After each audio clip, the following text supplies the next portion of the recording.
Olmo se referme sur la touche. Il n'écoute pas les offres parce qu'il croit toujours au Barça. Aucune proposition n'est arrivée, seulement une approche informelle. Dani Olmo n'a pas signé de contrat. Depuis le dernier jour 1, il n'a pas été inscrit en La Liga. Pau Victor non plus. Le meneur de jeu de Terrassa a réalisé son rêve de signer pour Barcelone l'été dernier, et il l'a fait jusqu'en juin 2030. Toute cette situation d'incertitude et de tension qu'il vit l'affecte émotionnellement, mais l'international reste ferme dans son envie de porter le maillot du Barça. Il croit en la parole de Joan Laporta et c'est pourquoi il fait la sourde oreille à toute approche venant d'autres équipes ou entités. Aucun autre scénario n'est envisagé que de continuer sous les ordres de Flick. Olmo ne veut pas bouger de Barcelone. Il assume la difficulté de sa situation, après les refus de la justice ordinaire, de la Liga et de l'ARFEF. Mais il s'accroche à son Barça et aux efforts de Laporta et des dirigeants du Barça. On lui a dit qu'il lui était encore possible de jouer en tant que joueur du Barça dans la seconde moitié de la saison, et le reste de son contrat, et il ne pense qu'à cela. Dans sa tête, à ce jour, il n'y a pas d'autre option. Il n'envisage aucune autre possibilité. Par conséquent, il ne veut même pas entendre parler d'autres entités qui s'intéressent à lui. En fait, l'international n'a reçu aucune offre formelle d'aucun club. Il y a eu quelques démarches officieuses, par l'intermédiaire d'un intermédiaire ou d'un représentant, mais elles n'ont pas été prises en compte sur ordre exprès de Dani Olmo, qui ne veut même pas entendre parler de son départ de Barcelone. Il lui a été très difficile de retourner dans ce qui était sa maison et elle ne pense pas à partir. Tant qu'il y a une option minimale pour continuer, il ne sera pas confronté à un autre scénario. Le joueur catalan, l'un des joueurs les plus recherchés dans le vestiaire du Barça et dans le football européen, ne pense pas à quitter le Barça, mais il est également conscient de la difficulté de partir pour seulement 6 mois, car peu de grands clubs seraient prêts à lui donner ce type de contrat et parce que cela impliquerait de devoir faire un autre lien avec le Barça. Dans tous les cas, le meneur de jeu n'est concentré que et pense à s'entraîner et à porter à nouveau des shorts comme le Barça. Croisons les doigts pour jouer la Supercoupe d'Espagne. De l'Italie, il est souligné que Milan serait intéressé par l'international espagnol et que, en plus, il serait prêt à accepter son arrivée uniquement pour la deuxième partie de la saison. Mais il n'y a pas d'offre formelle et le joueur ne veut pas entendre ou parler d'autres clubs, même s'ils sont du niveau et de la trajectoire de l'équipe transalpine.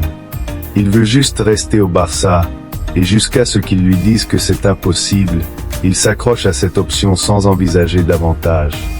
Vers l'Arabie sans permis. L'expédition se rend demain pour la Supercoupe avec les cas de Dani Olmo et Pau Victor, qui ne sont pas exclus de voyager.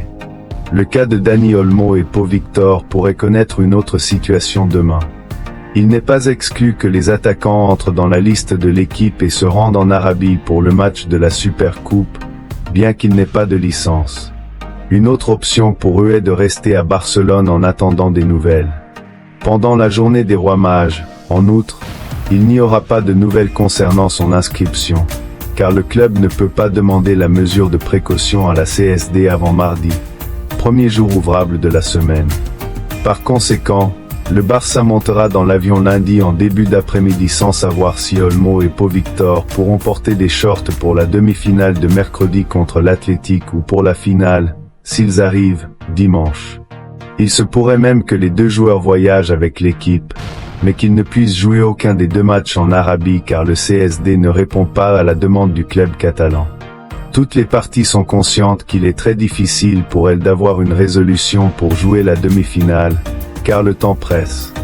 Une autre chose est le match de dimanche, puisque l'organisme aura eu 4 jours ouvrables pour se décider.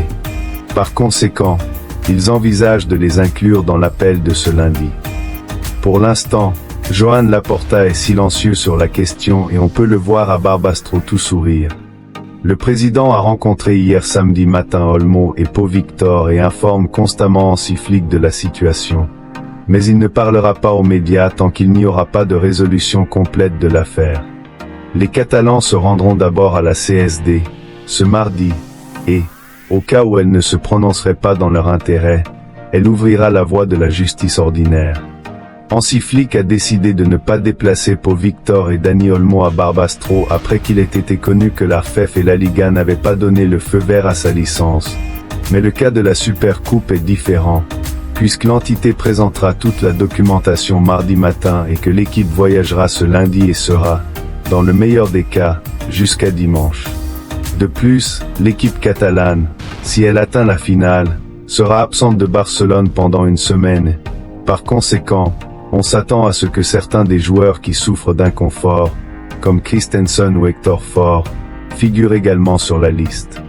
Dans le cas de Lamine Yamal, Hansi Flick avait déjà déclaré samedi soir que tout indiquait qu'il serait rétabli pour la demi-finale contre l'Athletic. Dani Olmo et Pau Victor, 48 heures d'agonie de plus. Jusqu'à mardi, premier jour ouvrable, Barcelone ne sera pas en mesure de soumettre la documentation à la CDD. Dani Olmo et Pau Victor vivent des journées très compliquées. Les deux joueurs maintiennent la routine habituelle et se rendent à l'entraînement, mais sans avoir de record à jouer. Et ça fait maintenant 5 jours. Hier, samedi, ils ont subi un revers majeur, annonçant dans un communiqué commun que la Liga et l'ARFEF n'autorisaient pas leur inscription. Et maintenant ils ont 48 heures plus compliquées. Le club, bien qu'il travaille dur pour résoudre la situation des deux attaquants le plus rapidement possible, ne peut pas présenter la documentation au CSD avant mardi, le premier jour ouvrable, car demain est le jour férié des Rois Mages. Par conséquent, le paradoxe se produira presque certainement que demain les deux joueurs voyageront avec l'équipe en Arabie pour la Supercoupe, mais sans savoir s'ils pourront participer à cette compétition. Le Barça affrontera l'Athletic mercredi. S'il gagne, la finale aura lieu dimanche. Si la décision de la CSD était très rapide, elle pourrait accorder la mesure de précaution, au cas où elle serait en faveur de Barcelone, pour la demi-finale. Mais les délais sont très serrés. Le club maintient, et c'est ainsi que Joan Laporta l'a expliqué hier aux joueurs et à Hansi Flick, qu'il a agi conformément aux exigences et aux délais requis. Mais l'ARFEF et la Liga ont fondé leur décision sur le désormais célèbre article 130.2 qui empêche un joueur, dont la licence est annulée, d'en obtenir un autre en cours de saison dans le même club auquel il était déjà lié. Dans le cas où la CDD ne se prononcerait pas en faveur de Barcelone, l'entité se retrouverait avec la voie de la justice ordinaire. Un extrême que le club, qui avait toujours été optimiste, espère ne pas avoir à atteindre. Laporta est convaincu que le Conseil supérieur des sports accordera la mesure de précaution aux deux attaquants. Et en attendant l'arrivée de mardi, les deux joueurs du Barça, qui ont manqué le premier match hier à cause de ce fait, s'entraîneront aujourd'hui et demain avant de se rendre en Arabie.